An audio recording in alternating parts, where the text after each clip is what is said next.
அஸ்ஸலாமு அலைக்கும் வரஹ்மத்துல்லாஹி வபரகாத்துஹு. அல்ஹம்துலில்லாஹி வஹ்தா வஸ்ஸலாத்து வஸ்ஸலாமு அலா மன் லா நபிய்ய பஅதஹு வபாத். அன்பார்ந்த இஸ்லாமிய சொந்தங்களே, உறவுகளே, அன்னை ஃபாத்திமா பெண்கள் அரபிக் கல்லூரி சார்பாக நடத்தப்படும் கற்போம் கற்றுக் கொடுப்போம் என்ற நிகழ்வின் வாயிலாய் மீண்டும் உங்கள் அனைவரையும் சந்திப்பதில் மகிழ்ச்சி அடைகிறோம். அல்ஹம்துலில்லாஹ். அன்பார்ந்த உறவுகளே, நாம் தொடர்படியாக அகீதா சம்பந்தமான நிறைய விடயங்களை நாம் தொடர்ந்து பார்த்து வருகிறோம்.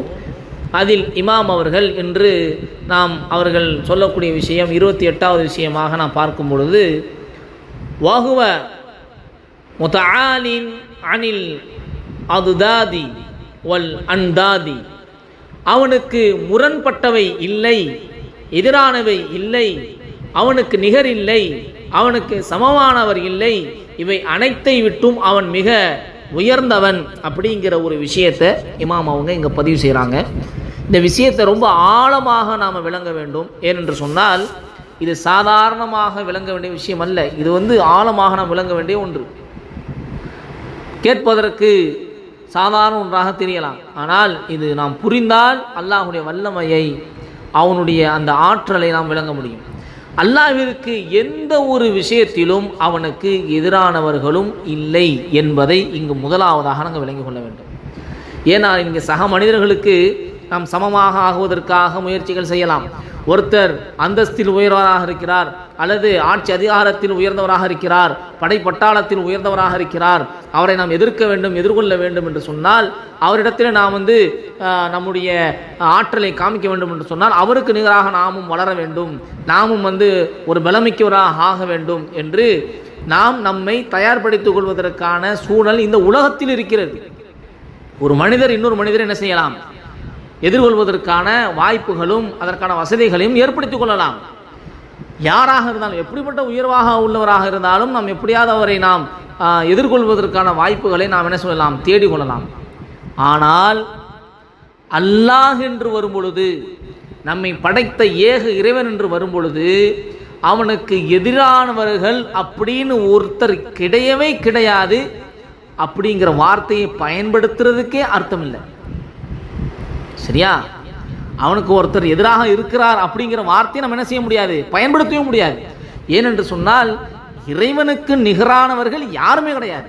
அது எவ்வளோ பெரிய படை பட்டாளம் வைத்திருந்தாலும் சரி, எவ்வளோ பெரிய ஆட்சி அதிகாரத்தில் இருந்தாலும் சரி, இந்த உலகத்தையே அவர் ஆட்சி செய்யக்கூடியவராக இருந்தாலும் சரி, அந்த உலகத்தை படைத்த ரப்புக்கு முன்னால் அவர் ஒரு தூசிக்கு கூட சமமில்லை என்பதை நாம் இங்கே விளங்கி கொள்ள வேண்டும். அல்லாஹ் ஏதோ இந்த பூமியை மட்டும் படைக்கலையே. நாம் பார்த்தால் எத்தனையோ பிரபஞ்சங்கள், கேலக்சி, விண்வெளியினுடைய ஆராய்ச்சியில் நாம் சென்றால் இதே போன்று லட்சக்கணக்கான கோடிக்கணக்கான அந்த கோள்கள், பிளானட்டுகள் இருக்கிறத நம்ம பார்க்க முடியும். அது இல்லாமல் கேலக்சி அப்படின்னு சொல்லக்கூடிய இந்த மில்கி வே கேலக்சி, அது மாதிரி ஆண்ட்ரோமேடா கேலக்சி என்று நிறைய இருக்குது. லட்சக்கணக்கான கேலக்சி இருக்குது. அதில் லட்சக்கணக்கான நட்சத்திரங்கள், கோடிக்கணக்கான நட்சத்திரங்கள், அதில் கோடிக்கணக்கான சுற்றி வரக்கூடிய கோள்கள், பிளானட்டுகள் எவ்வளவோ இருக்குது. அதெல்லாம் படைச்சது அல்லாஹ் தான். அதில் சின்ன புள்ளியாக தெரியக்கூடிய ஒரு சூரிய குடும்பத்தை சார்ந்து இருக்கக்கூடிய இந்த பூமியில் வாழக்கூடிய நாம் என்ன செய்ய முடியும்? ஒரு தூசி என்று சொல்வதை விட, தூசியை விட எவ்வளவு ஒன்றுமே இல்லாமல் ஒன்று இருக்குமோ அதற்கு கூட நம்ம சமம் கிடையாது இறைவனுக்கு முன்னால். அப்போ நம்மளால் எந்த விதத்திலும் இறைவனை எதிர்க்க முடியாது. மார்க்கத்துடைய விஷயத்தில் நாம் முரணாக நடக்கிறோம், நாம் இன்னைக்கு நம்முடைய திமிர்த்தனத்தை காமிக்கிறோம், அப்படி தான் நடப்பேன், யார் என்ன செய்ய முடியும் என்ற உலகத்தில் நாம் அகங்காரத்தோடு நடக்கிறோம் என்று சொன்னால், மரணம் என்று ஒன்று இருக்கிறது. யாராவது அதை வெல்ல முடியுமா? அதற்கு பிறகு இறைவனுக்கு பதில் சொல்ல வேண்டுமே. அதில் யாராவது நாம் வெல்ல முடியுமா? நாம் செய்த தவறுகளுக்கு நாம் நியாயப்படுத்த முடியுமா? முடியாது. மேலும் அவனுக்கு சமமானவர்கள், நிகரானவர்கள் கிடையவே கிடையாது. இதை நல்ல ஆழமாக நாம் விளங்கி கொள்ள வேண்டும். அன்பார்ந்தவர்களே, எவ்வளவு படைகளை வச்சிருந்தாலும், எவ்வளோ பெரிய ஆட்சி அதிகாரத்தில் இருந்தாலும், உலகமே நமக்கு முன்னால் மண்டியிட்டு கிடந்தாலுமே கூட இறைவனுக்கு முன்னால் ஒரு தூசி இல்லை. அந்த தூசியை விட எது மட்டமாக இருக்கும் அதற்கு கூட நம்ம சமம் கிடையாது. அப்படிப்பட்ட ஒரு படைப்பாகத்தான் நாம் இருக்கிறோம். அல்லாஹ் தான் மிக உயர்ந்தவன். அவனுடைய ஆற்றலை சொல்வதற்கு நம்மால் சொல்லி முடிக்க முடியாது. அப்படிப்பட்ட ஆற்றல் மிக்கவன். அல்லாஹ் குர்ஆனில் சொல்லும் பொழுது வலம் யகுல்லஹு குஃபுவன் அஹத் என்று அல்லாஹ் பதிவு செய்வான். அவனுக்கு ஒப்பானவர் எவரும் இல்லை என்று அல்லாஹ் 112வது அத்தியாயத்தினுடைய 4வது வசனத்தில் பதிவு செய்வான். இந்த வசனம் எல்லோருக்கும் ஒரு பரிச்சயமான ஒரு வசனம். ஆனால் அதை நாம் எந்த அளவுக்கு அதை ஆழமாக விளங்கி உணர்ந்து அதை நாம் ஓதி அதை புரிகிறோம் என்று நாம் விளங்கிக் கொள்ள வேண்டும். ஆக அன்பார்ந்தவர்களே, அல்லாஹுக்கு முரண்படக்கூடியவர்கள், அதாவது அல்லாஹுக்கு எதிராக நிற்கக்கூடியவர்கள் வேண்டுமானால் இங்கு நாங்கள் எதிராக இருக்கிறோம் என்று சொல்லிக்கொள்ளலாம். உண்மையில் அவர்கள் எதிராக நிற்க அல்ல, அவர்கள் நினைப்பதற்கு கூட அவர்களுக்கு தகுதி கிடையாது. அப்படிப்பட்ட பேராற்றல் உடையவன் அல்லாஹ். தொடர்ந்து இணைந்திருங்கள். இது சம்பந்தமான விஷயங்களை தொடர்ந்து பார்ப்போம். அன்பார்ந்த உறவுகளே, நாம் தொடர்படியாக அகீதா சம்பந்தமான நிறைய விடயங்களை தொடர்ந்து நாம் பார்த்து வருகிறோம்.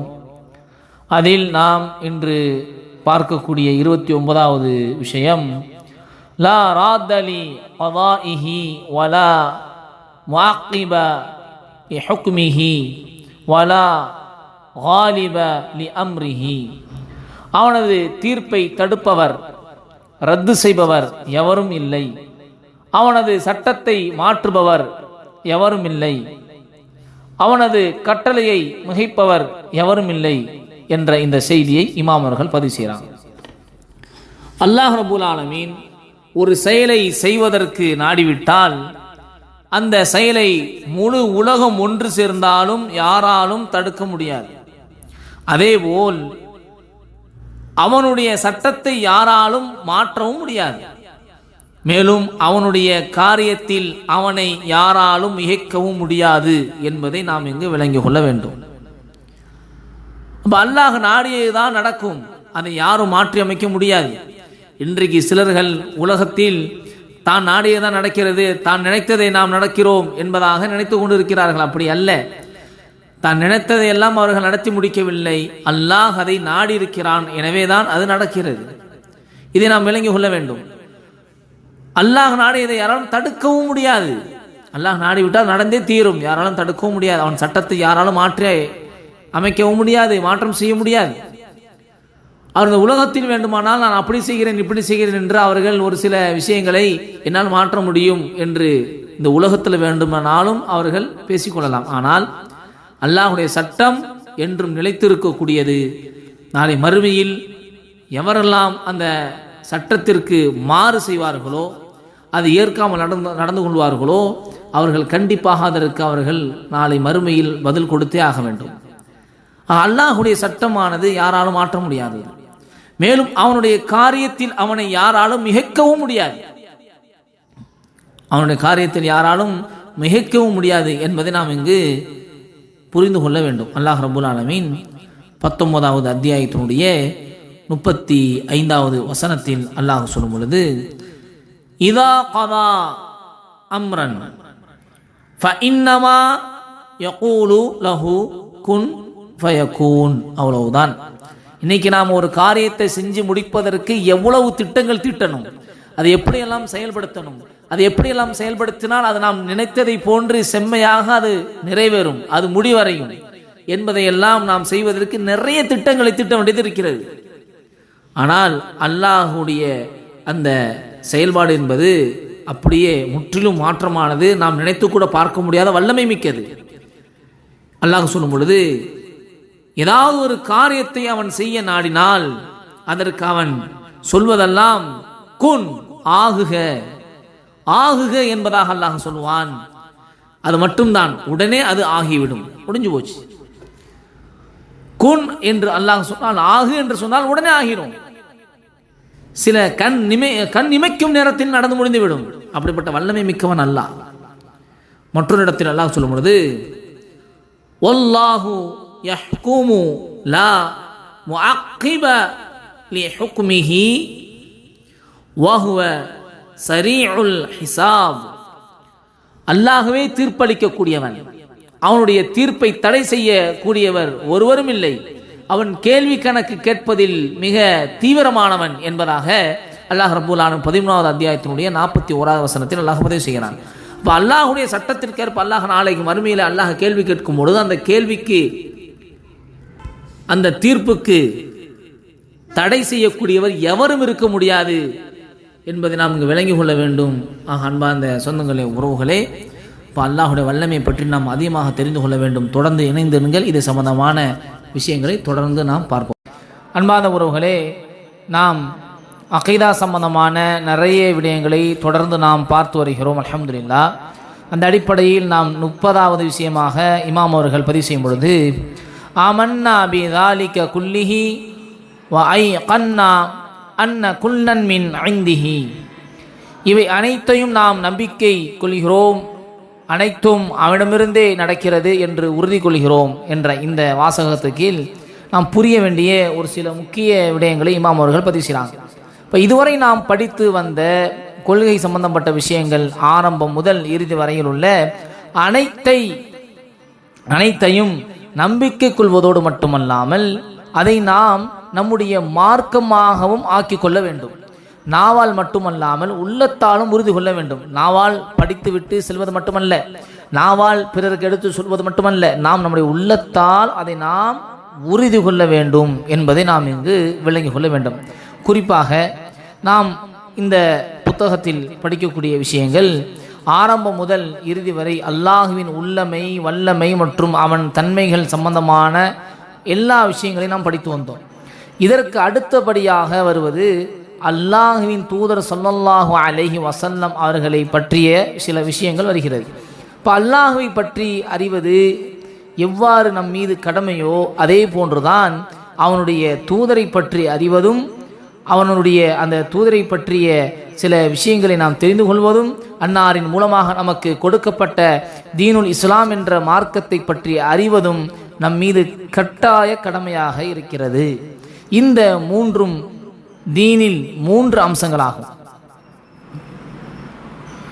ஒரு மூமின் இறந்து அவரை கபரில் வைக்கப்பட்ட பிறகு முதலாக இந்த 3 விஷயங்களை பற்றி தான் அவனிடம் கேள்வி கேட்கப்படும். எனவே நாம் இப்போது நாம் உயிரைவிட மேலாக நாம் நேசிக்கக்கூடிய நம்முடைய தூதரை பற்றிய செய்திகளை வரக்கூடிய காலங்களில் தொடர்ந்து நாம் பார்ப்போம். இணைந்திருங்கள் இன்ஷா அல்லாஹ். அல்லாஹை பற்றி இதுவரை என்னென்ன அம்சங்களை பார்த்தோமோ, என்னென்ன தன்மைகளை நாம் பார்த்தோமோ அதில் உறுதி கொள்வது மட்டுமல்லாமல் அதை நாம் முழுமையாக நாம் நம்பிக்கை கொண்டு நாம் அதை விளங்கி நடக்கக்கூடியவர்களாக இருக்க வேண்டும். நாம் நாவளவில் மட்டும் உறுதி கொள்ளக்கூடாது, மனதளவில் உள்ளத்தால் உறுதியாக அதில் நாம் உறுதி கொள்ள வேண்டும் என்பதை நாம் இங்கு விளங்கிக் கொள்ள வேண்டும். அதே போன்று நாம் ஏற்கனவே சொன்னதை போன்று நபிகள் நாயகம் ஸல்லல்லாஹு அலைஹி வஸல்லம் அவர்களை பற்றி நாம் அறிந்து கொள்ள வேண்டும். அவர்கள் சொன்ன அந்த தீனுல் இஸ்லாமை பற்றிய மார்க்க விடயங்களை நாம் என்ன செய்ய வேண்டும்? அறிந்து கொள்ள வேண்டும். இதை தொடர்ந்து நாம் நபியை பற்றியும் அவர்கள் சொன்ன சில விஷயங்களை பற்றியும் நிறைய விடயங்களை நாம் தொடர்புடையாக விஷயங்களை பார்ப்போம். நபிமார்கள் என்றால் யார்? ரசூல்மார்கள் என்றால் யார்? நபிமார்களுக்கு என்னென்ன விஷயங்கள் சொல்லப்பட்டிருக்கிறது, அவர்களுடைய கடமைகள் எப்படியெல்லாம் சொல்லப்பட்டிருக்கிறது என்ற நிறைய விஷயங்களை நாம் இதற்கு பிறகு நாம் பார்க்க இருக்கிறோம். அந்த அடிப்படையில் தொடர்ந்து இணைந்திருங்கள். அடுத்தடுத்த வகுப்புகளில் நபியை பற்றிய, ரசூல்களை பற்றிய விஷயங்களை நாம் தொடர்ந்து பார்ப்போம். அன்பார்ந்த உறவுகளே, நாம் தொடர்படியாக அகீதா சம்பந்தமான நிறைய விடயங்களை நாம் தொடர்ந்து பார்த்து வருகிறோம்.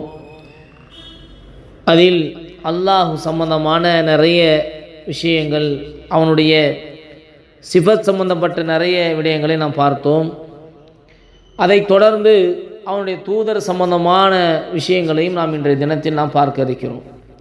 இமாம் அவர்கள் 31வது செய்தியாக பதிவு செய்யும் பொழுது, வ அன்ன முஹம்மதன் அப்துஹுல் முஸ்தஃபா வ நபியுஹுல் முஜ்தபா வ ரசூலுஹுல் முர்ததா, நிச்சயமாக முஹம்மது நபி ஸல்லல்லாஹு அலைஹி வஸல்லம் அவர்கள் அவனால் தேர்ந்தெடுக்கப்பட்ட அடியார் ஆவார்கள்.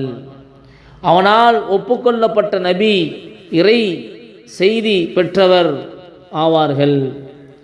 அவனால் திருப்தி கொள்ளப்பட்ட ரசூல், இறை தூதர் ஆவார்கள் என்று இமாம் அவர்கள் தலைப்பை ஆரம்பம் செய்கிறார்கள்.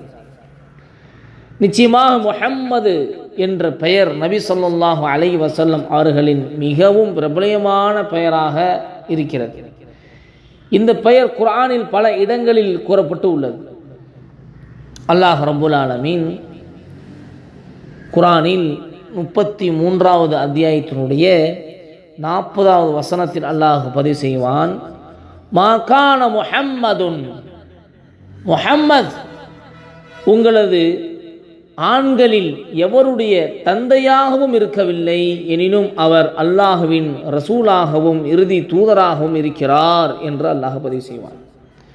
மற்றொரு இடத்தில் 48வது அத்தியாயத்தினுடைய 29வது வசனத்தில் முஹம்மதுர் ரசூலுல்லாஹ், முஹம்மது அல்லாஹுடைய ரசூலாக இருக்கிறார் என்பதாக அல்லாஹ் பதிவு செய்வான்.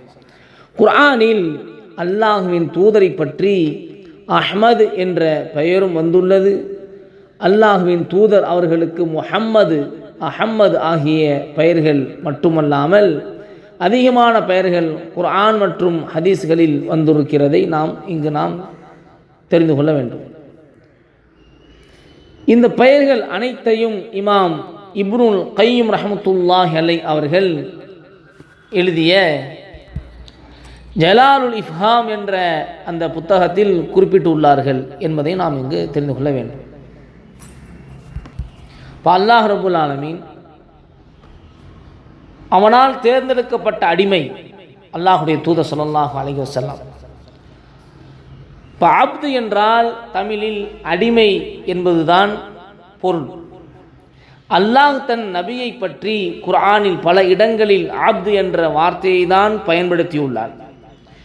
மிகவும் கண்ணியமான நிகழ்வுகள் ஏற்பட்ட சந்தர்ப்பங்களிலும் அல்லாஹ் தன் நபியை பற்றி அப்து என்றே குறிப்பிட்டு இருக்கிறான் என்பதை நாம் இங்கு தெரிந்து கொள்ள வேண்டும். அல்லாஹ் மிக பரிசுத்தமானவன். அவன் முஹம்மது நபி ஸல்லல்லாஹு அலைஹி வஸல்லம் அவர்கள் என்ற தன் அடியாரை காபாவாகிய சிறப்புமிக்க அந்த பள்ளியிலிருந்து வெகு தூரத்தில் இருக்கும் பைத்துல் முகத்தஸில் இருக்கக்கூடிய மஸ்ஜிதுல் அக்ஸாவிற்கு ஒரே இரவில் அழைத்து சென்றான் என்ற செய்தியை நாம் இங்கு தெரிந்து கொள்ள வேண்டும். இந்த செய்திகளை பற்றி நாம் தெரிந்து கொள்ள வேண்டும் என்று சொன்னால் குர்ஆனில் 17வது அத்தியாயத்தினுடைய முதல் வசனம், அதே போன்று 2வது அத்தியாயத்தினுடைய 23வது வசனம், 53வது அத்தியாயத்தினுடைய 10வது வசனம், 72வது அத்தியாயத்தினுடைய 19வது வசனம் ஆகிய வசனங்களில் நாம் இதை பற்றி குர்ஆனில் நாம் படித்து தெரிந்து கொள்ளலாம். தொடர்ந்து இணைந்திருங்கள். இது சம்பந்தமான விஷயங்களை தொடர்ந்து பார்ப்போம்.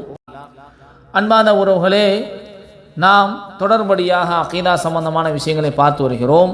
அதில் சென்ற தொடரில் நான் 31வது செய்தியாக நிச்சயமாக முஹம்மது நபி ஸல்லல்லாஹு அலைஹி வஸல்லம் அவர்கள் அவனால் தேர்ந்தெடுக்கப்பட்ட அடியார், அவனால் ஒப்புக்கொள்ளப்பட்ட அடியார், அவனால் திருப்தி கொள்ளப்பட்ட ரசூல் இறை தூதர் என்பதை பற்றி நாம் சுருக்கமாக பார்த்திருந்தோம். அதனுடைய தொடர்ச்சியாக அவனால் திருப்தி கொள்ளப்பட்ட இறை தூதர் என்ற விஷயத்தை நாம் இங்கு தெரிந்து கொள்ள வேண்டும். முஹம்மது நபி ஸல்லல்லாஹு அலைஹி வஸல்லம் அவர்களுக்கு நபி என்றும் ரசூல் என்றும் கூறப்பட்டு உள்ளது. எனவே இந்த இரண்டிற்கும் மத்தியில் உள்ள வேறுபாட்டை நாம் முதலில் அறிந்து கொள்ள வேண்டும். நபி மற்றும் ரசூலுடைய வேறுபாடு என்ன? முதலாவது விஷயம், அல்லாஹ் எவருக்கு வஹி அறிவித்து ஷரியாத் சட்டங்களை கொடுத்து அவற்றை மக்களிடம் எடுத்துச் சொல்லும்படி கட்டளையிட்டுள்ளானோ அவர் ரசூல் ஆவார்கள். இரண்டாவது, அல்லாஹ் எவருக்கு வஹி அறிவித்து ஷரியத் சட்டங்களை கொடுத்து அவற்றை மக்களிடம் பிரச்சாரம் செய்யும்படி கட்டளை விடவில்லையோ அவர் நபி ஆவார். நபிமார்கள் ரசூல்மார்கள் இரண்டு பேருமே வஹி மூலம் பொறுப்பு கொடுக்கப்பட்டவர்கள் தான். ஆனால் நபி என்பவர் ஏற்கனவே அல்லாஹ்வின் பால் இறக்கப்பட்ட ஷரியத்தை பின்பற்றி வரும் ஒரு கூட்டத்தாரிடம் அனுப்பப்படுவார். ஏற்கனவே நன்றுங்க கவனிக்க வேண்டும். ஏற்கனவே அல்லாஹ்வின் பால் இறக்கப்பட்ட ஷரியத்தை பின்பற்றி வரும் ஒரு கூட்டத்தாரிடம் அனுப்பப்படுவார். இதற்கு உதாரணம் பனி இஸ்ரவேலர்களுடைய அவர்களுக்கு மத்தியில் அனுப்பப்பட்ட நபிமார்களை போன்றவர்கள். அந்த நபிமார்கள் தௌராத்தில் இருந்த கட்டளைகளை ஏவினார்கள். அதே சமயம் ஏதேனும் முக்கிய விஷயத்தில் அவர்களுக்கும் வஹி இறங்கியது. ரசூல்மார்களோ மக்களை அல்லாஹ்வின் பக்கம் அழைக்க அனுப்பப்பட்டார்கள். அவர்கள் அல்லாஹ் ஒருவனையே ஏற்று வணங்கும்படி அழைத்தார்கள். தங்களுக்கு மத்தியில் கருத்து வேறுபாடு கொண்டவர்களுக்கும் தூது செய்தியை பொய்ப்பித்தவர்களுக்கும் அனுப்பப்பட்டார்கள். எனவே நபியை விட ரசூலுக்கு கூடுதல் சிறப்பு உண்டு. இந்த விளக்கத்தை எளிதாக புரிய நபி மூசா அலைஹிஸ்ஸலாம் மற்றும் நபி ஹாரூன் அலைஹிஸ்ஸலாம் ஆகியோர் சிறந்த உதாரணங்கள். இவர்களில் மூசா அலைஹிஸ்ஸலாம் நபியும் ரசூலும் ஆவார்கள். ஆனால் ஹாரூன் அலைஹிஸ்ஸலாம் நபி மட்டுமே, ரசூல் அல்ல.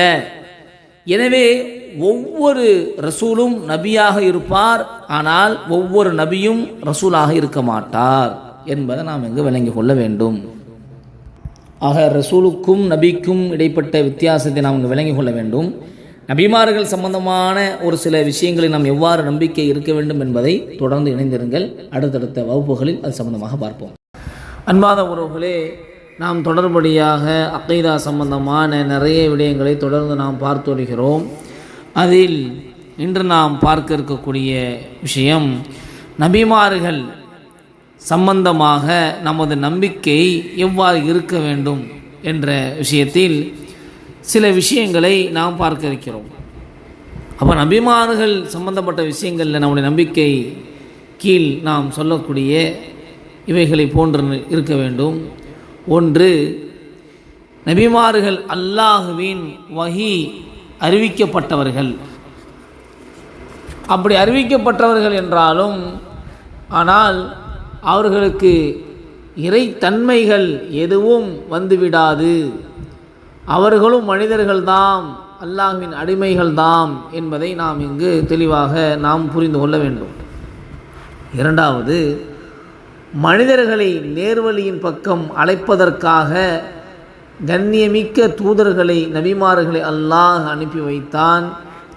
மூன்றாவது, அல்லாஹ்வால் அனுப்பப்பட்ட இந்த இறை தூதர்களை நபிமார்களை நாம் நேசிக்கின்றோம், அவர்களை கண்ணியப்படுத்துகிறோம், அவர்களது தகுதிக்கேற்ப அவர்களை புகழ்கிறோம். ஏனென்றால் இறை தூதர்கள் அல்லாஹ்வால் தேர்ந்தெடுக்கப்பட்டவர்கள், அவனது அடியார்களின் மிக சிறந்தவர்கள், அவனையே வணங்கி வந்தவர்கள், அவனது தூதுத்துவத்தை எடுத்துரைத்தவர்கள், மக்களுக்கு நன்மையை நாடியவர்கள், இழைக்கப்பட்ட துன்பங்களை சகித்து கொண்டவர்கள். நான்காவது, நபிமார்கள் அல்லாஹ்வின் செய்திகளை அடியார்களிடம் சேர்ப்பதில் பித்தலாட்டமோ கூடுதல் குறைவுகளோ செய்ய மாட்டார்கள். அல்லாஹ்வின் சட்ட திட்டங்களை கொண்டு மக்களிடத்தில் கொண்டு போய் சேர்ப்பதில் அவர்களுக்கு மறதியோ தவறுகளோ ஏற்படாது. ஐந்தாவது, அவர்கள் அல்லாஹ்வின் செய்திகளை அடியார்களிடம் சேர்ப்பதற்காக எந்தவித பிரதிபலனும் பகரமும் கேட்க மாட்டார்கள். ஆறாவது, எவர் அவர்களுடைய செய்திகளை ஏற்றுக்கொள்வாரோ அவருக்கு நன்மையையும் சொர்க்கத்து நன்மாராயமும் கூறுவார்கள். மேலும் எவர் அவற்றை ஏற்றுக்கொள்ளவில்லையோ அவர்களுக்கு தண்டனை மற்றும் நரகத்தின் அதை பற்றிய வேதனைகளை கூறி எச்சரிக்கை செய்வார்கள். ஏழாவது, அவர்கள் தானும் நற்காரியங்கள் செய்து தீய காரியங்களை தவிர்ந்து பிறருக்கும் அதை எடுத்து போதிப்பார்கள். எட்டாவது, அல்லாஹு தஆலா அவர்களுக்கு முஅஜிஸா என்னும் அற்புதங்களை வழங்கியிருந்தான். ஒன்பதாவது, அல்லாஹ் அவர்களுக்கு மறைவான விஷயங்களை அறிவித்திருந்தான். பத்தாவது, அனைத்து நபிமார்களும் ரசூல்மார்களும் மனிதர்களாகவே இருந்தனர், மேலும் ஆணாகவே இருந்தார்கள், பெண்கள் நபியாக ஆக்கப்படவில்லை. 11வது, நபித்துவம் தூதுத்துவம் அல்லாஹ்வின் வெகுமதியாகும். அதை தனிப்பட்ட முயற்சினாலோ வணக்க வழிபாடுகளினாலோ அடைந்து கொள்ள இயலாது.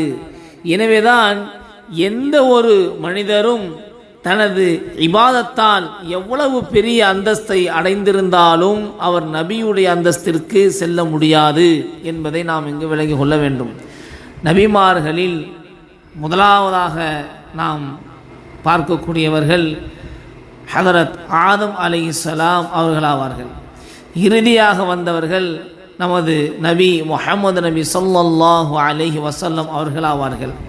நபிமார்கள் மற்றும் ரசூல்மார்களின் எண்ணிக்கை விஷயத்தில் நம்முடைய கொள்கை எப்படி என்றால், அதாவது அவர்கள் எண்ணிக்கையை குறிப்பிட்டு சொல்ல முடியாது. மாறாக இந்த உலகில் அதிகமான நபிமார்களும் ரசூல்மார்களும் வருகை தந்தனர். எல்லோரும் தமது மார்க்க பணிகளை மிக சிறப்பான முறையில் செய்து முடித்துவிட்டு சென்றுவிட்டனர். அவர்கள் அனைவரையும் ஈமான் கொள்வது கடமையாகும். அவர்களில் சிலரை ஏற்பதும் சிலரை மறுப்பதும் குஃப்ராகும். என்றாலும் அவர்களின் எண்ணிக்கை 1,24,000 என்பதாக அதிகமான இமாம்கள் முடிவு செய்துள்ளார்கள். அல்லாஹு ஆலம், அல்லாஹு மிக நன்கறிந்தவன். தொடர்ந்து இணைந்திருங்கள். கொள்கை சம்பந்தமான இன்னும் நிறைய செய்திகளை நாம் தொடர்ந்து அடுத்தடுத்த வகுப்பில் பார்ப்போம். அன்பார்ந்த உறவுகளே, நாம் தொடர்படியாக அகைதா சம்பந்தமான விஷயங்களை தொடர்ந்து நாம் பார்த்து வருகிறோம். அதில் இமாம் அவர்கள் 32வது செய்தியாக பதிவு செய்யும் பொழுது, வ இன்னஹு ஹாத்தமுல் அன்பியாஇ வ இமாமுல் அத்கியாஇ வ சய்யிதுல் முர்சலீன வ ஹபீபு ரப்பில் ஆலமீன். நிச்சயமாக அவர்கள்தாம் இறை தூதர்களின் முத்திரை, இறுதியானவர், இறையச்சம் உடையவர்களின் முன்னோடி, இறை தூதர்களின் தலைவர், அகிலங்களின் இறைவனுடைய நேசர் என்ற அந்த செய்தியை இமாம் அவர்கள் இங்கு பதிவு செய்கிறாங்க. நபிமார்களில் இறுதியானவர் என்ற செய்தியை நாம் இங்கு முதல்ல பார்ப்போம். இப்போ அல்லாஹுவின் தூதர் ஸல்லல்லாஹு அலைஹி வஸல்லம் அவர்கள் இறுதி நபியாக இருக்கிறார்கள். இது அவர்களுக்கு கிடைத்த மாபெரும் தனி சிறப்பு என்று நாம் சொல்ல வேண்டும். மிகப்பெரிய தனி சிறப்பு. இதை பற்றி குர்ஆனில் அல்லாஹ் கூறுகிறான், வமா கான முஹம்மதுன் அபா அஹதின் மிர் ரிஜாலிக்கும் வலாகிர் ரசூலல்லாஹி வ ஹாத்தமன் நபிய்யீன் என்பதாக அல்லாஹ் பதிவு செய்கிறான். 33வது அத்தியாயத்தினுடைய 40வது வசனத்தில், முஹம்மது உங்களுடைய ஆண்களில் எவருடைய தந்தையாகவும் இருக்கவில்லை, எனினும் அவர் அல்லாஹுவின் ரசூலாகவும் நபிமார்களின் முத்திரையாகவும் இறுதியானவராகவும் இருக்கிறார் என்று அல்லாஹ் பதிவு செய்கிறான். இப்போ இறையச்சம் உடையவர்களின் முன்னோடி என்ற செய்தியை நாம் பார்க்கும் பொழுது, இமாம் என்றால் பின்பற்றப்படுபவர், முன்னோடி தலைமையானவர் என்பது பொருள். மக்கள் அல்லாஹுவின் தூதரை பின்பற்ற வேண்டும் என்பதற்காகவே அவரை இமாமாக முன்னோடியாக ஆக்கியுள்ளார். எனவே அவரை பின்பற்றக்கூடியவர்கள் அனைவரும் இறையச்சம் உடையவர்களாகவே கருதப்படுவார்கள். மேலும் அவரை பின்பற்றுவதன் மூலமே நாம் அவனுடைய உவப்பை, பிரியத்தை பெற முடியும் என்பதை நாம் இங்கு விளங்கு கொள்ள வேண்டும். அல்லாஹ் குர்ஆனில் சொல்லும் பொழுது, குல் இன் குன்தும் துஹிப்பூனல்லாஹ ஃபத்தபிஊனி யுஹ்பிபுகுமுல்லாஹு வ யக்ஃபிர் லகும் துனூபகும் வல்லாஹு கஃபூருர் ரஹீம். நபியே, நீங்கள் கூறுங்கள், நீங்கள் அல்லாஹ்வை நேசிப்பவர்களாக இருந்தால் என்னை நீங்கள் பின்பற்றுங்கள், உங்கள் பாவங்களையும் உங்களுக்காக அவன் மன்னித்து விடுவான். அல்லாஹ் மிக்க மன்னிப்பவன், மிக கிருபை உடையவன் என்பதாக நபியிடம் அல்லாஹ் மக்களிடையே சொல்லுமாறு அல்லாஹ் இங்கு பதிவு செய்கிறான். இது 3வது அத்தியாயத்தினுடைய 31வது வசனமாக இருக்குது. அப்போது இன் குன்தும் துஹிப்பூனல்லாஹ, நீங்கள் அல்லாஹுவை நேசிக்கக்கூடியவர்களாக நீங்கள் இருப்பீர்கள் என்று சொன்னால், ஃபத்தபிஊனி, என்னை நீங்கள் பின்பற்றுங்கள் என்று நபியை நீங்கள் சொல்லுங்கள். அப்போ அல்லாஹுவை நாம் நேசிக்கிறோம் என்று சொன்னால் எமது நபியை நாம் என்ன செய்ய வேண்டும்? நேசிக்கக்கூடியவர்களாக நாம் இருக்க வேண்டும். நம் நபியை நாம் நேசம் கொள்ளக்கூடியவர்களாக இருக்க வேண்டும். அப்படி நேசம் கொள்ளக்கூடியவர்களாக நாம் இருக்கும் பொழுது அல்லாஹ் நம்மளை நேசிக்கக்கூடியவனாக இருக்கிறான், அல்லாஹ் நமது பாவங்களை மன்னிக்கக்கூடியவனாக இருக்கிறான் என்பதை நாம் இங்கு விளங்கிக் கொள்ள வேண்டும். ஆக அன்பார்ந்த சொந்தங்களே, உறவுகளே, ஆக அல்லாஹுடைய தூதரை நேசிப்பது என்னால் மனதளவில் நேசிப்பது மாத்திரமல்ல, அல்லது நாவளவில் நேசிப்பது மாத்திரமல்ல, அல்லாஹுடைய தூதர் ஸல்லல்லாஹு அலைஹி வஸல்லம் நமக்கு கற்றுத்தந்த அனைத்து சுன்னாக்களையும் நாம் பேணக்கூடியவர்களாக, வாழ்க்கையில் நடைமுறைப்படுத்தக்கூடியவர்களாக நாம் இருக்க வேண்டும். அல்லாஹுடைய தூதருடைய நேசத்தை நாம் நம்முடைய உடல் மூலியமாகவும் நமது செயல்கள் மூலியமாகவும் நாம் மனதின் மூலியமாகவும் அனைத்து விதத்திலும் நாம் அல்லாஹுடைய தூதர் நேசிக்கக்கூடியவர்களாக நாம் அதை வெளிப்படுத்த வேண்டும். அல்லாஹ் ரப்பல் ஆலமீன் நமது பாவங்களை மன்னித்தருள்வானாக. தொடர்ந்து இணைந்திருங்கள். இது சம்பந்தமான இறை தூதர்களின் தலைவர் என்ற அந்த செய்தியை அதில் நாம் இறையச்சம் உடையவர்களின் முன்னோடி என்ற அந்த செய்தியை நாம் இதற்கு முன்னால் பார்த்தோம். இன்று நாம் பார்க்க இருப்பது இறை தூதர்களின் தலைவர். இறை தூதர்களின் தலைவர் என்று சொல்லப்படுகிறது. இப்போ நபி ஸல்லல்லாஹு அலைஹி வஸல்லம் அவர்கள் இறை தூதர்களின் தலைவராகவும் இன்னும் அவர்களின் மிகவும் சிறப்புக்குரியவராகவும் இருக்கிறார்கள். இதற்கு பல காரணங்கள் இருக்கிறது. அதில் சில காரணங்களை நாம் பார்ப்போம். ஒன்று, நபி ஸல்லல்லாஹு அலைஹி வஸல்லம் அவர்களின் முஅஜிஸா, அதாவது அற்புதம், அனைத்து நபிமார்களின் முஅஜிஸாக்களை விடவும் சிறப்பானதாக இருக்கிறது. ஒவ்வொரு நபிக்கும் வழங்கப்பட்டிருந்த தனிப்பட்ட அனைத்து திறமைகளும் அன்னலாருக்கு மொத்தமாக வழங்கப்பட்டிருந்தது. நபி ஸல்லல்லாஹு அலைஹி வஸல்லம் அவர்களுக்கு மொத்தமாக கொடுக்கப்பட்டிருந்தது. இது ஒன்று. இரண்டாவது, மிஹராஜுடைய அந்த இரவில் அல்லாஹு தஆலா நபி ஸல்லல்லாஹு அலைஹி வஸல்லம் அவர்களுக்கு சொர்க்க நரகத்தை சுற்றி காண்பிக்க செய்தான். மேலும் யாருக்குமே கிடைக்காத,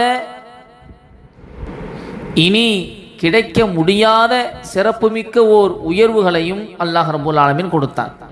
இன்னும் அல்லாஹ் நபி ஸல்லல்லாஹு அலைஹி வஸல்லம் அவர்களுக்கு அனைத்து நபிமார்களை விடவும் அதிக சிறப்பை அல்லாஹ் கொடுத்தான் என்பதை நாம் இங்கு விளங்கிக் கொள்ள வேண்டும். மூன்றாவது, அன்னலாருக்கு ஜவாமியுல் கலீம் என்ற ஜவாமியுல் கலீம் என்ற சிறப்பும் வழங்கப்பட்டிருந்தது. அதாவது பல்வேறு கருத்துகள் அடங்கிய சுருக்கமான ரத்தின சுருக்கமான வார்த்தைகளுக்கு ஜவாமியுல் கலீம் என்று சொல்லப்படும். அதுவும் அல்லாஹுடைய தூதருக்கு கொடுக்கப்பட்டிருந்தது. நான்காவது, அன்னலாரிடம் இருந்து ஒரு மாத கால பயண தூரத்தில் இருந்த மறுப்பாளர்களின் உள்ளத்திலும் அன்னலார் பற்றிய அச்சத்தை போடப்பட்டிருந்தது. நபியை பற்றிய அந்த பயம், ஒரு மாத பயணம் தூரத்தில் இருந்த மறுப்பாளர்கள், இறை மறுப்பாளர்களுடைய உள்ளத்தில் பயம் அல்லாஹ் ரப்பல் ஆலமீன் ஏற்படுத்தி வைத்திருந்தான். 5, போரில் விட்டு சென்ற எதிரிகளின் பொருட்களை பயன்படுத்துவது முந்தைய உம்மத்திற்கு ஹராமாக்கப்பட்டு இருந்தது. ஆனால் நபிகள் நாயகம் ஸல்லல்லாஹு அலைஹி வஸல்லம் அவர்களுக்கும் அவர்களுடைய உம்மத்திற்கும் அது ஹலாலாக்கப்பட்டு விட்டது என்பதை நாம் இங்கு விளங்கிக் கொள்ள வேண்டும். கனிமத் பொருட்கள். 6வது, கியாமத் நாளில் அனைத்து முந்தியோரும் பிந்தியோரும் நபிமார்களும் ரசூல்மார்களும் கணக்கு வழக்கு கேட்கப்படும் வரை எதிர்பார்த்திருப்பர். ஆனால் யாரும் அல்லாஹ்விடம் சென்று பேச துணிய மாட்டார்கள். இறுதியாக நபி ஸல்லல்லாஹு அலைஹி வஸல்லம் அவர்கள் மட்டுமே அல்லாஹ்விடம் பணிவுடன் ஷஃபாஅத், அந்த பரிந்துரை செய்வார்கள் என்ற செய்தியை நாம் இங்கு விளங்கிக் கொள்ள வேண்டும். 7வது, அன்னலாருக்கும் அன்னாரின் உம்மத்தவருக்கும் பூமியின் அனைத்து பகுதிகளையும் மஸ்ஜிதாகவும் சுத்தம் செய்வதற்கான இடமாகவும் ஆக்கப்பட்டு உள்ளது. அவர்கள் சுத்தமான பூமியில் எங்கு வேண்டுமானாலும் தொழலாம். சுத்தமான மண்ணை பயன்படுத்தி தயமமும் செய்து சுத்தப்படுத்தி கொள்ளலாம், அதாவது சுத்தத்தை பெறலாம். ஆக இது ஒரு சிறப்பம்சமாக கொடுக்கப்பட்டு இருக்கிறது. அதே போன்று 8வதாக நாம் பார்த்தால் நபிகள் நாயகம் ஸல்லல்லாஹு அலைஹி வஸல்லம் முழு உலகத்திற்கும் நபியாக அனுப்பப்பட்டார்கள். ஆனால் அன்னாருக்கு முன்னால் வந்த அனைத்து நபிமார்களும் குறிப்பிட்ட ஒரு சமுதாயத்திற்கோ அல்லது குறிப்பிட்ட ஒரு ஊருக்கோ நபியாக அனுப்பப்பட்டார்கள். 9வது நபிகள் நாயகம் ஸல்லல்லாஹு அலைஹி வஸல்லம் அவர்களுடன் நபித்துவம் என்பது முடிந்தது, அதாவது முடிந்து போய்விட்டது. இனி கியாமத் வரை யாரும் நபியாக வர முடியாது. இறுதி நபி அல்லாஹ்வுடைய தூதர் ஸல்லல்லாஹு அலைஹி வஸல்லம் அவர்கள்தான். இனி வேறு யாரும் நபியாக வர முடியாது. 10வது ஒன்று, நபி ஸல்லல்லாஹு அலைஹி வஸல்லம் அவர்கள் தன் சிறப்பை குறித்து ஒரு ஹதீஸில் இப்படி சொல்லியிருக்கிறார்கள். நான் கியாமத் நாளில் மக்களின் தலைவனாக இருப்பேன் என்று சொல்லியிருக்கிறார்கள். இந்த செய்தி புகாரி இன்னும் முஸ்லீம் இன்னும் திருமதி போன்ற ஹதீஸ் புத்தகத்தில் இடம்பெற்று இருக்கிறது. தொடர்ந்து இணைந்திருங்கள். இது சம்பந்தமான தொடர்படியான செய்திகளை அடுத்தடுத்த வகுப்புகளில் நாம் பார்ப்போம். அந்த அடிப்படையில் நாம் அகிலங்களின் இறைவனுடைய நேசர் என்ற அந்த செய்தியை நாம் இன்று தொடர்ந்து பார்ப்போம். இதற்கு முன்னால் நான் 32வது அந்த பகுதியினுடைய இறை தூதர்களின் தலைவர் என்ற அந்த தலைப்பை பார்த்ததற்கு பிறகு இப்போ அகிலத்தின் இறைவனுடைய நேசராக அல்லாஹ்வுடைய தூதர் ஸல்லல்லாஹு அலைஹி வஸல்லம் அவர்கள் இருக்கிறார்கள் என்பதற்கான விஷயங்களை இமாம் அவர்கள் சொல்கிறார்கள். நபி ஸல்லல்லாஹு அலைஹி வஸல்லம் அவர்களுக்கு கிடைத்த அல்லாஹ்வின் நேசமானது பரிபூர்ணமான ஒரு நேசம், முழுமையான நேசமாகும். இது பிரியத்தின் உயர்ந்த நிலையை குறிக்கிறது. இது மட்டுமல்லாமல் அல்லாஹ் தன் நபியை தன் நேசராக தேர்ந்தெடுத்ததை போன்றே தன்னுடைய கலீலாகவும் அதாவது நண்பனாகவும் அல்லாஹ் தேர்ந்தெடுத்து உள்ளான். இப்ராஹிம் அலைஹிஸ்ஸலாம் அவர்களை அல்லாஹ் தன் நண்பனாக தேர்ந்தெடுத்தான். இப்படி இப்ராஹிம் அலைஹிஸ்ஸலாம் அவர்களை எப்படி நண்பனாக தேர்ந்தெடுத்தானோ அதே போன்று தன்னுடைய இறுதி தூதரையும் தன் நண்பராக ஆக்கி கொண்டான். அல்லாஹ் குர்ஆனிலே சொல்லும் பொழுது வத்தஹதல்லாஹு இப்ராஹீம கலீலா, அல்லாஹ் இப்ராஹீமை தனது தோழனாக ஆக்கி கொண்டான் என்பதாக 4வது அத்தியாயத்தினுடைய 125வது வசனத்தில் அல்லாஹ் பதிவு செய்வார். அல்லாஹுடைய தூதர் ஸல்லல்லாஹு அலைஹி வஸல்லம் அவர்கள் கூறினார்கள், நிச்சயமாக அல்லாஹ் இப்ராஹிம் அலைஹிஸ்ஸலாம் அவர்களை தனது தோழனாக நண்பனாக தேர்ந்தெடுத்தது போல் என்னையும் அல்லாஹ் தனது தோழனாக தேர்ந்தெடுத்து கொண்டான் என்று நபிகள் நாயகம் ஸல்லல்லாஹு அலைஹி வஸல்லம் அவர்கள் சொல்லக்கூடிய இந்த செய்தி முஸ்லிம் என்ற அந்த ஹதீஸ் நூலில் 532வது ஹதீஸாக பதிவு செய்யப்பட்டு இருக்கிறது. அன்பான இஸ்லாமிய சொந்தங்களே, உறவுகளே, ஆக அல்லாஹ் அப்படி ஒரு அந்தஸ்தை நமது நபி ஸல்லல்லாஹு அலைஹி வஸல்லம் அவர்களுக்கு கொடுத்திருக்கிறான். எப்படி இப்ராஹிம் அலைஹிஸ்ஸலாம் அவர்களை தனது நண்பராக தோழராக தேர்ந்தெடுத்தானோ அதே போன்று நமது நபி அவர்களையும் தேர்ந்தெடுத்திருக்கிறான். அல்லாஹுடைய நேசமானது பரிபூர்ணமாகவும் முழுமையாகவும் அல்லாஹுடைய தூதர் மீது இருக்கிறது என்பதை நாம் இங்கு விளங்கிக் கொள்ள வேண்டும். இந்த விஷயங்கள் எல்லாம் பிரியத்தின் உயர்ந்த நிலையை குறிக்கிறது என்பதை நாம் இங்கு விளங்கிக் கொள்ள வேண்டும். ஆக அல்லாஹ் எந்த அளவுக்கு தனது நபிகளை நேசிக்கிறான் என்பதை அல்லாஹ் இங்கு நமக்கு தெளிவுபடுத்தியிருக்கிறான். அந்த அடிப்படையில் நாமும் அல்லாஹுவை நேசிக்கக்கூடியவர்களாக, அல்லாஹை நெருங்குவதற்கான வழிகளை தேடக்கூடியவர்களாக, நமது நபி ஸல்லல்லாஹு அலைஹி வஸல்லம் அவர்களை நேசிக்கக்கூடியவர்களாக, அவர்களுடைய சுன்னாக்களை பேணி வாழக்கூடிய மக்களாக அல்லாஹ் நம் அனைவரையும் ஆக்கியவர்கள வேண்டும் என பிரார்த்தனை செய்வோம். தொடர்ந்து இணைந்திருங்கள். இன்ஷா அல்லாஹ் அடுத்தடுத்த வகுப்புகளில் இது சம்பந்தமான தொடர்புடையான செய்திகளை நாம் தொடர்ந்து பார்ப்போம். அன்பார்ந்த உறவுகளே, நாம் தொடர்படியாக அக்கீதா சம்பந்தமான நிறைய பாடங்களை நாம் தொடர்ந்து பார்த்து வருகிறோம். அந்த அடிப்படையில் இன்று இமாம் அவர்கள் 33வது செய்தியாக பதிவு செய்யும் பொழுது, வகுல்லு தஅவன் நுபுவதி பஅதஹு ஃபஹய்யுன் வஹவா, அவருக்கு பிறகு இறைச்செய்தியை நான் பெறுகிறேன் என்று எவர் கூறினாலும் அவருடைய கூற்று வழிகேடு மற்றும் மன இச்சையே தவிர வேறு எதுவும் இல்லை என்பதை இமாம் அவர்கள் இங்கு பதிவு செய்கிறார். ஆக நபி ஸல்லல்லாஹு அலைஹி வஸல்லம் அவர்களே இறுதி நபியாக இருக்கிறார்கள். நபி ஸல்லல்லாஹு அலைஹி வஸல்லம் அவர்கள்தான் இறுதி நபி, இறுதியாக வந்த நபி ஆவார்கள். அல்லாஹ் நபித்துவம் மற்றும் தூதுத்துவத்தை நபிகளோடு நிறைவு செய்து விட்டான். அவர்களுக்கு பின் உலக இறுதி நாள் வரை வேறு எவரும் நபியாக வர முடியாது, வரமாட்டார்கள். இது குறித்து நபி ஸல்லல்லாஹு அலைஹி வஸல்லம் அவர்களே கூறியுள்ள ஒரு செய்தி, நானே இறுதி நபியாவேன், எனக்கு பிறகு எந்த நபியும் இல்லை என்று அல்லாஹுடைய தூதர் சொல்லக்கூடிய செய்தி அபூதாவுதில் இடம்பெறுகிறது. இப்போ அல்லாஹு தஆலா நபி ஸல்லல்லாஹு அலைஹி வஸல்லம் அவர்களின் மூலமாக மார்க்கத்தை எல்லா விதத்திலும் முழுமைப்படுத்தி விட்டான். எனவே நபிகள் நாயகம் ஸல்லல்லாஹு அலைஹி வஸல்லம் அவர்களுக்கு பிறகு எந்த நபியும் வர வேண்டிய அவசியமில்லை. நபிகள் நாயகம் அவர்களுக்கு நபித்துவமும் தூதுத்துவமும் முழு உலகத்தின் ஜின் வர்க்கத்திற்கும் மனித இனத்திற்கும் பொதுவானதாக இருக்கிறது.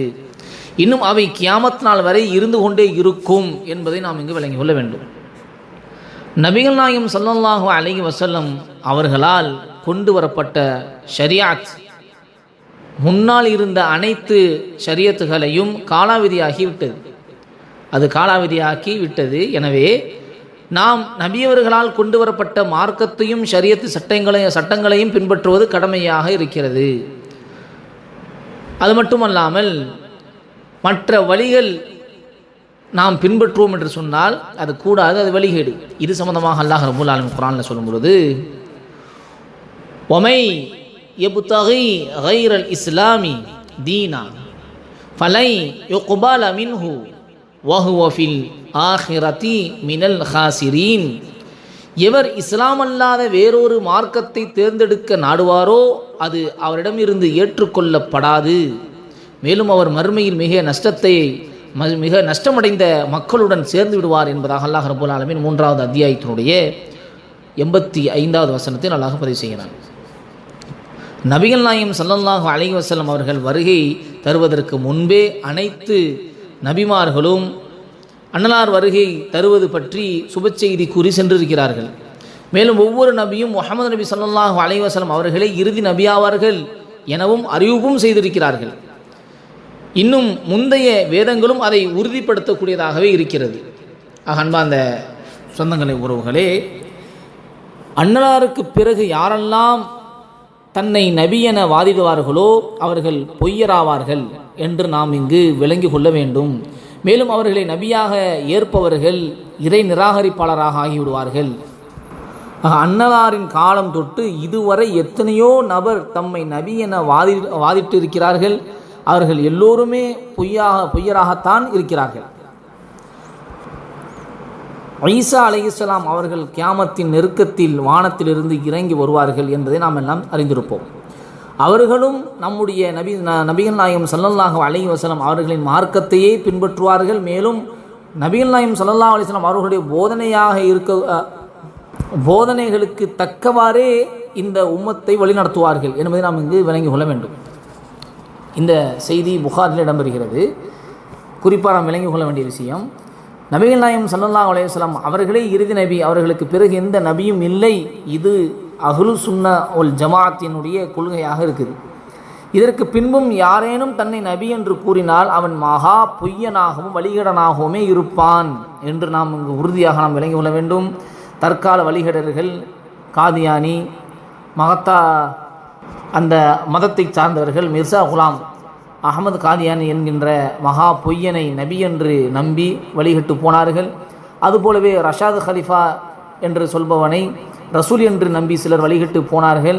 இன்னும் எத்தனையோ பொய்யர்களை நபி என்று நம்பி வழிகட்டு போனவர்களும் இருக்கிறார்கள்.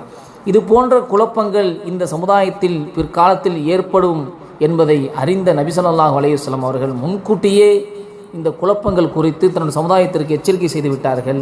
நபிகள் நாயகம் ஸல்லல்லாஹு அலைஹி வஸல்லம் அவர்கள் கூறினார்கள், இறுதி காலத்தில் கியாமத் ஏற்படும் சமீபத்தில் சில குழப்பவாதிகள், தஜ்ஜால்கள், பொய்யர்கள் தோன்றுவார்கள். நீங்களும் உங்களுடைய முன்னோர்களும் கேள்விப்படாத புதுமையான செய்திகளை உங்களிடத்திலே கொண்டு வருவார்கள். அந்த சமயத்தில் அவர்கள் உங்களை வழிகெடுப்பதையும் குழப்பத்தில் ஆழ்த்துவதையும் விட்டும் நீங்கள் கவனமாக இருக்க வேண்டும் என்று நான் உங்களுக்கு எச்சரிக்கை செய்கிறேன் என்பதாக அல்லாஹ்வுடைய தூதர் ஸல்லல்லாஹு அலைஹி வஸல்லம் அவர்கள் முன்னெச்சரிக்கை செய்திருக்கிறார்கள். இது முஸ்லிமில் இடம்பெறக்கூடிய செய்தியாக இருக்குது. ஆக இறுதி நபி என்பவர்கள் அல்லாஹ்வுடைய தூதர் ஸல்லல்லாஹு அலைஹி வஸல்லம் அவர்களை தவிர வேறு யாரும் இதற்கு மேல் நபியாக வரவும் முடியாது. நபித்துவம் முழுமை பெற்றுவிட்டது. யாரும் ரசூலாகவும் வர முடியாது. நபி அவர்களே இறுதி தூதராக இருக்கிறார்கள் என்பதை நாம் உறுதியாக கொள்ள வேண்டும். வேறு யாரும் நபியாக வரப்போவதும் இல்லை. அப்படி யாராவது ஒருவர் சொன்னால் அவன் வழிகேடன், அவன் பொய்யன், அது வழிகட்ட கொள்கையில் சென்றுவிடும், அது நம்மளை இறை நிராகரிப்பில் சேர்த்துவிடும் என்பதை நாம் இங்கு விளங்கிக் கொள்ள வேண்டும். தொடர்ந்து இணைந்திருங்கள். இது சம்பந்தமான செய்திகளை நாம் அடுத்தடுத்த வகுப்புகளில் பார்ப்போம். அதில் இன்று நாம் இமாம் அவர்கள் 34வது செய்தியாக பதிவு செய்யும்பொழுது, வஹுவல் மபூஸு இலா ஆம்மத்தில் ஜின்னி வகாஃபத்தில் வரா பில் ஹக்கி வல் ஹுதா வபின் நூரி வத்யா.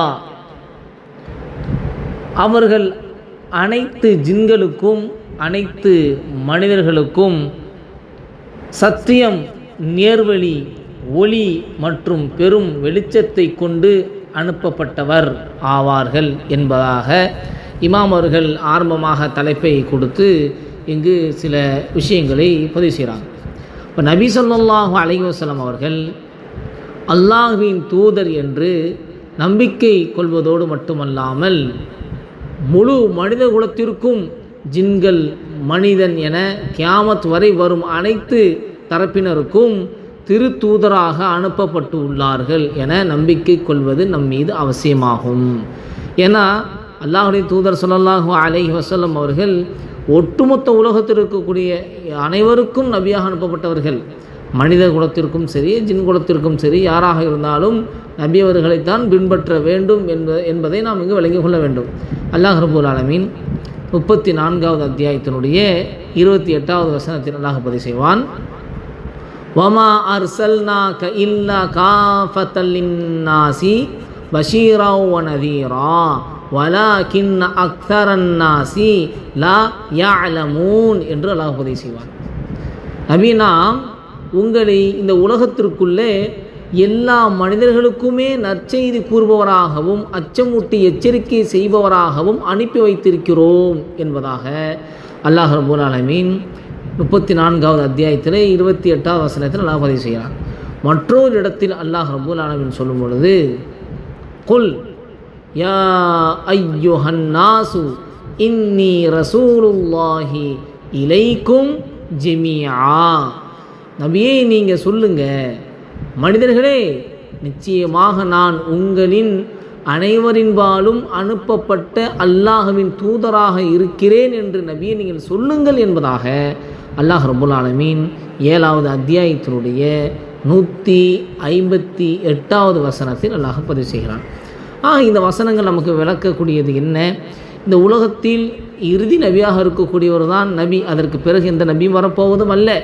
வேறு யாராவது என்னை நபி என்றோ நான் ரசூல் என்றோ வாதிடுவார்கள் என்று சொன்னால் நன்கு நாம் அறிந்து கொள்ள வேண்டும், அவர்கள் ஒரு பொய்யர்கள், வழிகேடர்கள் என்று அறிந்து கொள்ள வேண்டும்.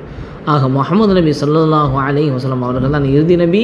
அவர்களுக்கு பிறகு எந்த நபியும் வரப்போவதும் அல்ல, ரசூல்மார்களும் வரப்போவதும் அல்ல என்ற இந்த ஆழமான நம்பிக்கையை நாம் உறுதி செய்து கொள்ள வேண்டும். நாம் அதில் பிடிப்பாக இருக்க வேண்டும்.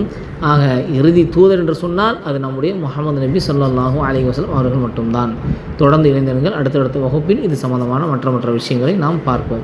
அன்பார்ந்த உறவுகளே, நாம் தொடர்படியாக அகீதா சம்பந்தமான நிறைய விடயங்களை நாம் தொடர்ந்து பார்த்து வருகிறோம்.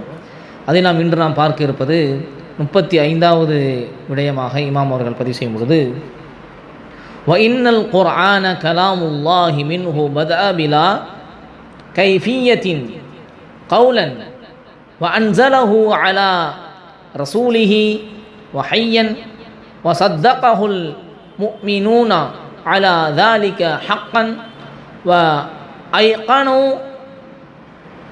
وأيقنوا أنه كلام الله تعالى بالحقيقة. அதாவது நிச்சயமாக குர்ஆன் அல்லாஹுடைய பேச்சு, அவனுடைய சொல்லாகவே அது வெளிப்பட்டது. இதை எப்படி என்று விவரிக்க முடியாது. அவன் அந்த குர்ஆனை தன் தூதருக்கு வஹி இறை அறிவிப்பின் மூலம் இறக்கினான். இறை நம்பிக்கையாளர்கள் அவரை இந்த விஷயத்தின் உண்மையாளர்கள் என்று சத்தியமாக நம்பினார்கள். உண்மையில் அது அல்லாஹுடைய பேச்சு என்று உறுதி கொண்டார்கள். இப்போ நாம் அல்லாஹ் மற்றும் அவனுடைய தூதரை நம்பிக்கை கொள்வதை போன்றே குர்ஆன் அல்லாஹுடைய பேச்சு என்பதையும் நம்பிக்கை கொள்ள வேண்டும். அது மனிதர்கள், மலக்குகள், நபிமார்களின் பேச்சல்ல, மாறாக அகிலத்தின் இறைவனான அல்லாஹுவின் பேச்சு என்பதையும் நம்பிக்கை கொள்ள வேண்டும். இதை தன் இறுதி தூதரின் மீது இறக்கினான், அவற்றின் மூலம் உண்மையை விளக்கினான், அதன் பக்கம் மக்களை அழைத்தான் என்பதை நாம் இங்கு விளங்கி கொள்ள வேண்டும், உறுதி கொள்ள வேண்டும். அல்லாஹ் குர்ஆனில் சொல்லும்பொழுது, லக்கது அர்சல்னா ருசுலனா பில் பையினாத்தி வ அன்சல்னா மாஅஹுமுல் கிதாப வல் மீசான லியகூமன் நாசு பில் கிஸ்த். நம்முடைய தூதரை தெளிவான அத்தாட்சிகளை கொண்டு திட்டமாக அனுப்பினோம். இன்னும் மனிதர்கள் நீதியை கொண்டு நிலை நிறுத்துவதற்காக அவர்களுடன் வேதத்தையும் நீதியின் தராசையும் நாம் இறக்கி வைத்தோம் என்பதாக அல்லாஹ் ரப்பல் ஆலமீன் 57வது அத்தியாயத்தினுடைய 25வது வசனத்தில் அல்லாஹ் பதிவு செய்கிறான். குர்ஆனை பற்றி விரிவான நம்பிக்கை என்ன? அல்லாஹ் இறக்கி வைத்த வேதங்களான தௌராத், இன்ஜீல், ஜபூர், குர்ஆன் ஆகிய வேதங்களை விரிவாக நம்பிக்கை கொள்ள வேண்டும். இவற்றில் குர்ஆன் எல்லா வேதங்களையும் விட சிறந்தது, இறுதியானது. அத்துடன் தனக்கு முந்தைய வேதங்களில் இருந்த உண்மைகள் அனைத்தையும் பாதுகாத்து அந்த வேதங்களை உண்மைப்படுத்தக்கூடியது என்று நம்பிக்கை கொள்ள வேண்டும். அல்லாஹ் குர்ஆனில் சொல்லும்போது, வஅன்ஸல்னா இலைக்கல் கிதாப பில் ஹக்கி முஸத்திகல் லிமா பைன யதைஹி மினல் கிதாபி வ முஹைமினன் அலைஹி என்று அல்லாஹ் பதிவு செய்கிறான். நபியே, முற்றிலும் உண்மையை கொண்டுள்ள இந்த வேதத்தையும் நாமே உங்கள் மீது அருளினோம். இது தனக்கு முன்னுள்ள மற்ற வேதங்களையும் உண்மையாக்கி வைக்கிறது. அன்றி அவைகளை பாதுகாப்பதாகவும் இருக்கிறது என்பதாக அல்லாஹ் ரப்பல் ஆலமீன் 5வது அத்தியாயத்தினுடைய 48வது வசனத்தில் அல்லாஹ் பதிவு செய்கிறான். இதிலிருந்து நம்முடைய விளக்கம் என்ன? நாம் புரிய வேண்டியது என்ன? குர்ஆன் தான் இறுதி வேதம். இதற்கு முன்னால் உள்ள அனைத்து வேதத்தையும் நாம் நம்ப வேண்டும், அது உறுதி கொள்ள வேண்டும். ஆனால் அந்த வேதத்தினுடைய சட்டங்கள் எல்லாம் மாற்றப்பட்டு குர்ஆன் தான் இறுதி வேதமாக இருக்கிறது. அதை தான் அனைவரும் பின்பற்றக்கூடியவர்களாக இருக்க வேண்டும். இது முந்தைய வேதத்தையும் உண்மைப்படுத்தக்கூடியதாக இருக்கிறது. இந்த வேதத்தை தான் அனைவரும் பின்பற்றக்கூடியதாக இருக்க வேண்டும். இது ஒரு தெளிவான அத்தாட்சியாக இருக்கிறது என்பதை நாம் விளங்கிக் கொள்ள வேண்டும். தொடர்ந்து இணைந்திருங்கள்.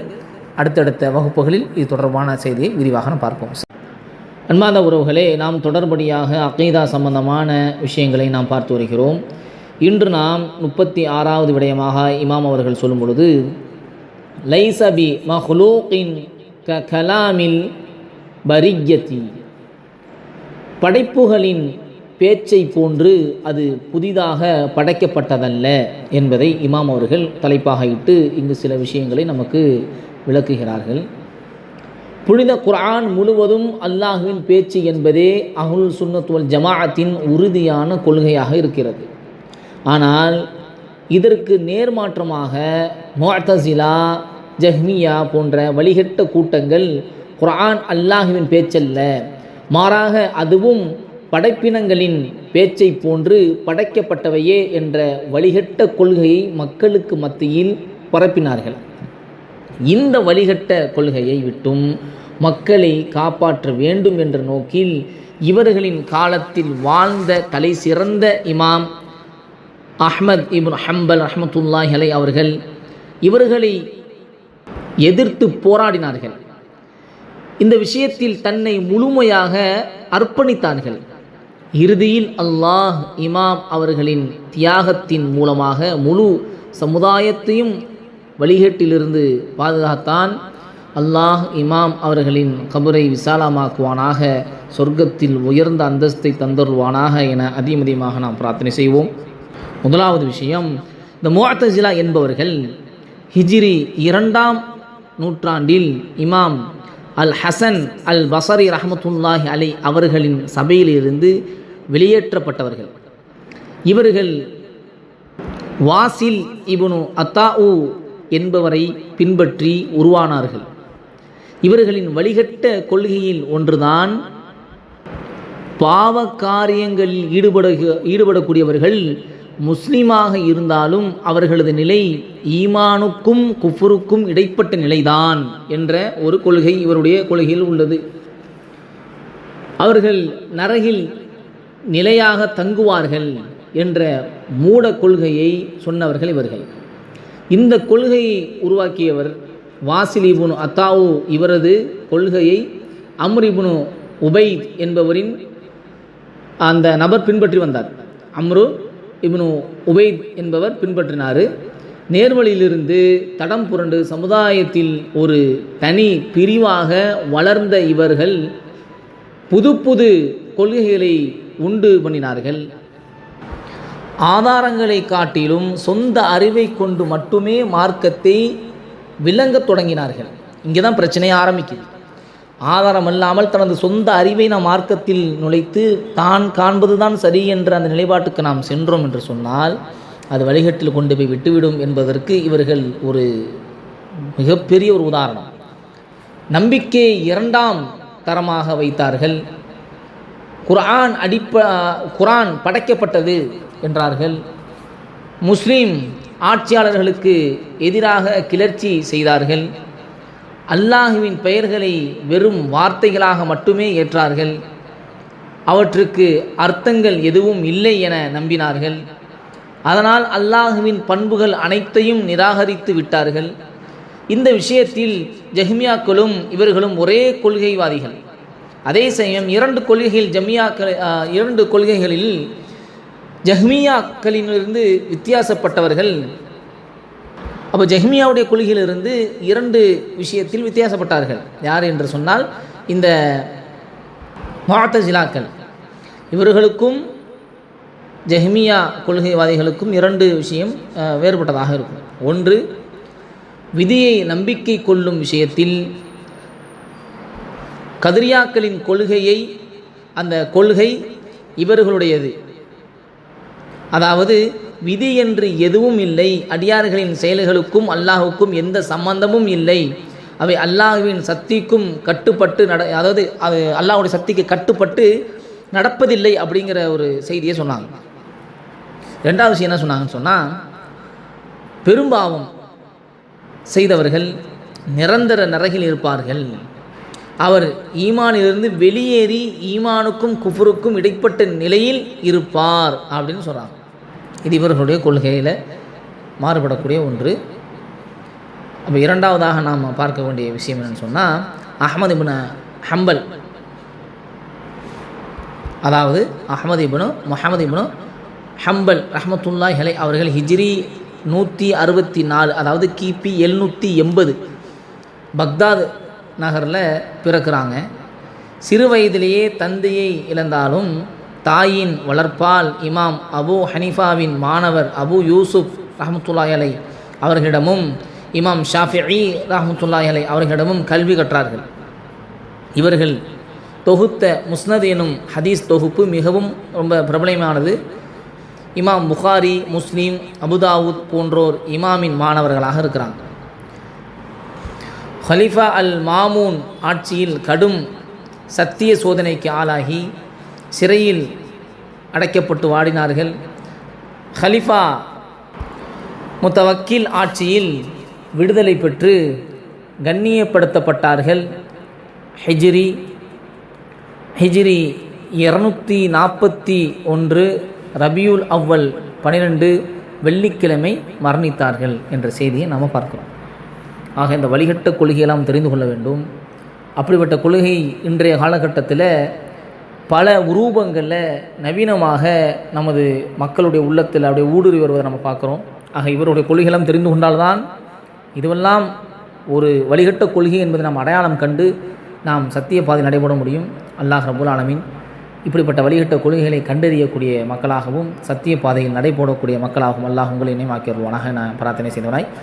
தொடர்ந்து இணைந்திருங்கள். அடுத்தடுத்த வகுப்பில் தொடர்ந்து இது சம்பந்தமான பாடங்களை பார்ப்போம். அன்பார்ந்த உறவுகளை நாம் தொடர்படியாக அகீதா சம்பந்தமான நிறைய விடயங்களை நாம் தொடர்ந்து பார்த்து வருகிறோம். அந்த அடிப்படையில் இமாம் அவர்கள் 37வது விடயமாக சொல்லும் பொழுது, ஃபமன் சமிஅஹு ஃபஸஅம அன்னஹு கலாமுல் பஷர் ஃபகத் கஃபர ஃபகத் தம்மஹுல்லாஹு வஆபஹு வஅவ்அதஹு பிஸகர் ஹைது قال تعالى سأصله سقر. فلما أوعد الله بسقر لمن قال إن هذا إلا قول البشر علمنا وأيقنا أنه قول خالق البشر ولا يشبه قول البشر. குர்ஆனை செவிமடுப்பவர் அதனை மனிதனின் பேச்சு என்று எண்ணினால் அவர் திட்டமாக அல்லாஹ்வை நிராகரித்து விட்டார். அல்லாஹ் அவரை பழிக்கிறான், இழிவுபடுத்துகிறான். சக்கர் என்ற நரகம் அவனுக்கு உண்டு என்று அவனை எச்சரிக்கிறான். அல்லாஹ் குர்ஆனில் சொல்லும் பொழுது உஸ்லிஹி சக்கர், அவனை சக்கர் என்னும் நரகத்தில் நான் புகழச் செய்வேன் என்பதாக அல்லாஹ் ரப்புல் ஆலமீன் 24வது அத்தியாயத்தினுடைய 26வது வசனத்தில் அல்லாஹ் பதிவு செய்கிறான். அல்லாஹ் மேலும் சொல்லும் பொழுது, இன்ஹாதா இல்லா கவுலுல் பஷர், இது மனிதர்களுடைய சொல்லின்றி வேறில்லை என்று சொன்னவனை சக்கர் என்ற நரகத்தை கொண்டு அல்லாஹ் எச்சரிக்கை செய்தான். இதன் மூலம் நிச்சயமாக குர்ஆன் மனிதர்களை படைத்த அல்லாஹ்வின் பேச்சாகும், மனிதர்களின் பேச்சுக்கு ஒப்பானதில்லை என்று உறுதியாக நாம் அறிந்து கொள்ள முடிகிறது. எவர் அல்லாஹுவின் பேச்சை செவிமடுத்து பிறகு இது மனிதனின் பேச்சு என்று கருதினால் நிச்சயமாக அவர் நிராகரிப்பராக, அதாவது காஃபிராகி விடுவார். ஏனென்று சொன்னால் இவர் அல்லாஹுவின் பேச்சையே மறுத்துவிட்டார். இப்படிப்பட்டவர்களை அல்லாஹ் நரகில் புகழச் செய்வான். இவர்களை குறித்து அல்லாஹ் ரப்புல் ஆலமீன் குர்ஆனில் சொல்கிறான்.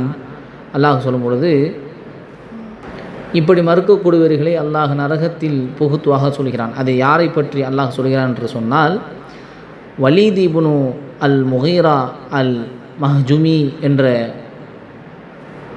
ஒரு நபர் இரு மக்கத்து காஃபிர்களின் பெரும் தலைவர்கள் மற்றும் கண்ணியமிக்க நபர்களில் ஒருவராக இருந்தார்.